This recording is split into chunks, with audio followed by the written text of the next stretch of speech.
வணக்கம். இனி நான் பார்க்க போகிற தலைப்பு நான் ஏன் ஆத்மாவை உணர வேண்டும். அதை பற்றி நம்ம பார்க்க போகிறோம். பார்த்துருவோம்.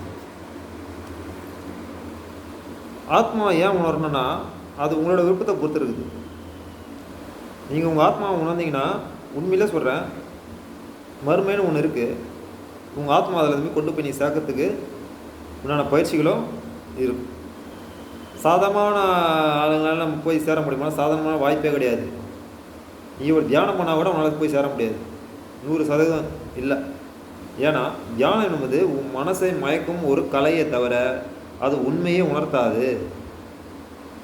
மரணத்தின் தருவால் ஏற்படும் உணர்வை எவன் முயற்சி செய்கிறானோ அவனுக்கே மறுமை. இப்போ உயிர் எப்படி போகுது? ஒவ்வொருத்தனும் உயிர் எப்படி போகுது? இழுத்துக்கின்னு போகுது. அப்போ இழுத்துன்னு போகிற முறை எப்படி போகுது?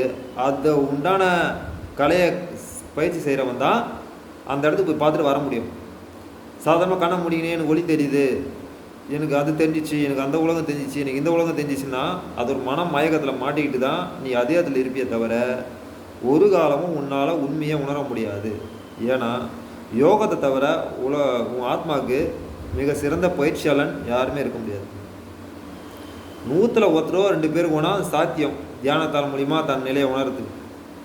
அது அவங்க உள்ளுணர்வு உணர்த்துதை அவங்களால வெளிப்படுத்தவும் முடியாமல் போயிருக்க வாய்ப்பும் இருக்குது. ஆனால் சாதாரண தியானன்ட்டு போயிருப்பாங்க. ஆனால் 100க்கு 100% தியானத்தால் முடியனா முடியாது. ஆனால் 100க்கு 100% யோகத்தால் முடியும். 1% 2% வாய்ப்பு கம்மின்னு சொல்ல மாட்டேன். 100க்கு 100% அறகுறை கூட ஓரளவு ஸ்டேஜுக்கு போயிடலாம். நீ அறகுறை ஞானமே இல்லைனா கூட அந்த அடிப்படை யோகத்தை செஞ்சால் கூட இந்த காற்று மண்டலத்தில் ஒரு ஸ்டேஜில் ஒரு ஸ்டேஜ் நீ தாண்ட முடியும். முழுமையாக உணர்னா கூட ஒரு ஸ்டேஜில் ஒரு ஸ்டேஜ் தாண்ட முடியும். ஆனால் தியானம் என்பது அப்படி கிடையாது. இது யோகம் செஞ்சு உன் நிலையை நீ காப்பாற்றிக்கணுன்னா ஒரே யோகம்தான் இருக்குது. அது ஒரே மார்க்கம்தான், பல யோகங்கள்லாம் கிடையாது. அதனால் நான் ஏன் நீ ஆத்மா உணரணும்னா, நீ உணர்ந்தா உனக்கு நல்லது. சாகாமல் இருக்கிறதுக்கான ஒரு வழி இருக்குது. மரணத்தின் தருவாயில் ஏற்படும் வேதனைகளையும் உணர்ச்சிகளையும் நான் இன்னொரு வீடியோவில் உங்களுக்கு அப்புறமா விளக்குறேன்.